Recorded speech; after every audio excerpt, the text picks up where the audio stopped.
নমস্কার, সকলকে আন্তরিক শ্রদ্ধা ও প্রণাম জানিয়ে আজ আমার সংক্ষিপ্ত বক্তব্য শুরু করছি।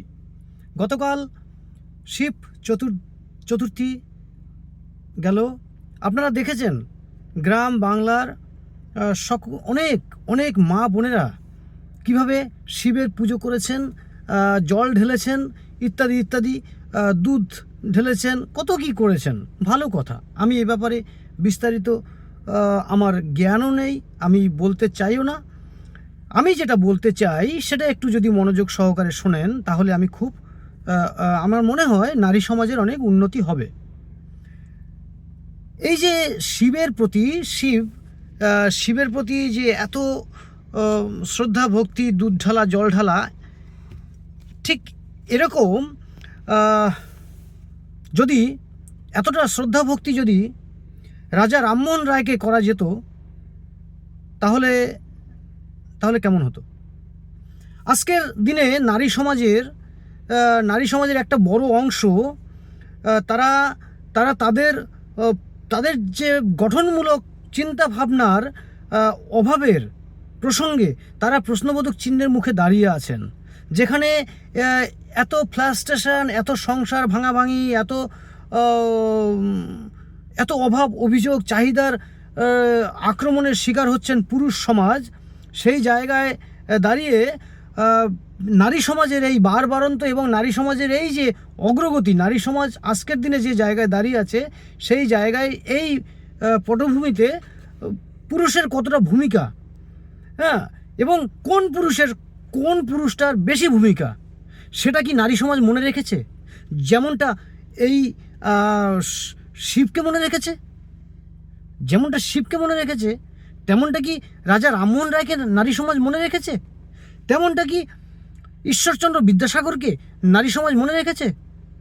সেই সিচুয়েশনে দাঁড়িয়ে তৎকালীন সময়ে কীরকম একটা ভয়াবহ পরিস্থিতির মধ্যে দাঁড়িয়ে রাজা রামমোহন রায় যে যুদ্ধটা করেছিলেন, যে বিপ্লব আনার জন্য তিনি যে সংগ্রাম চালিয়েছিলেন মেয়েদের জন্য, নারী সমাজের জন্য,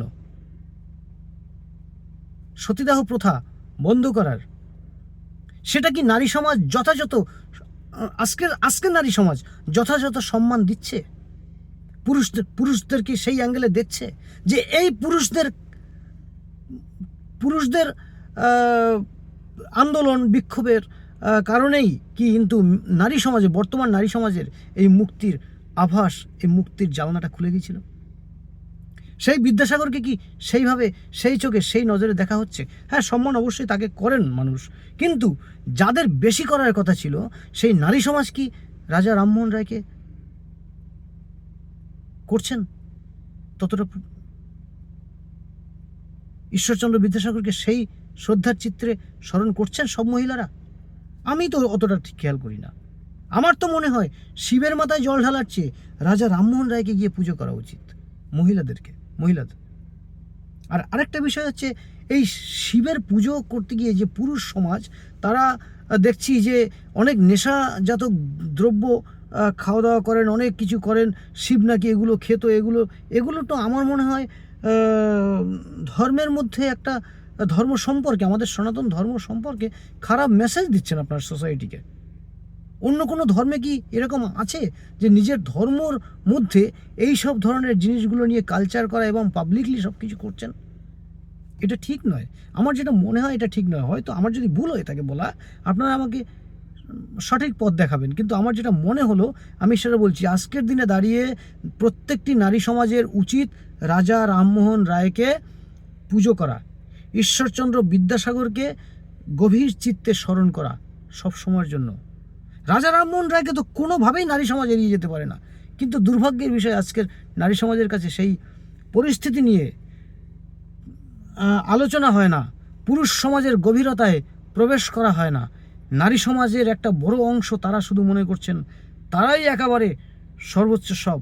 না বস, না ম্যাডাম, পুরুষ সবসময় সুন্দর, সবসময়ই পুরুষ সুন্দর। আমি নারীদেরকে অপমান করছি না, অসম্মান করছি না, কিন্তু আমি গর্বিত আমি একজন পুরুষ হয়ে। কারণ পুরুষের মধ্যে যা কিছু আছে, অনেক কিছু আছে যা এই সমাজ গঠনমূলক এতে বিশাল বিশাল অনেক অনেক ভূমিকা রাখে, অনেক ভূমিকা রাখে, সে আর বলার অপেক্ষা রাখে না। নারী সমাজ অবশ্যই রাখেন, কিন্তু যাই হোক, আজ আর বেশি কথা নয়। আপনারা এটা ভাববেন যে না, বর্তমান নারী সমাজ কি রাজা রামমোহন রায়কে অতটা স্মরণ করছে? ধন্যবাদ সকলে, খুব খুব ভালো থাকবেন। এতক্ষণ আমি আপনাদের সাথে ছিলাম আপনাদের স্নেহের ও ভালোবাসার কবি সুব্রত মিত্র। ধন্যবাদ।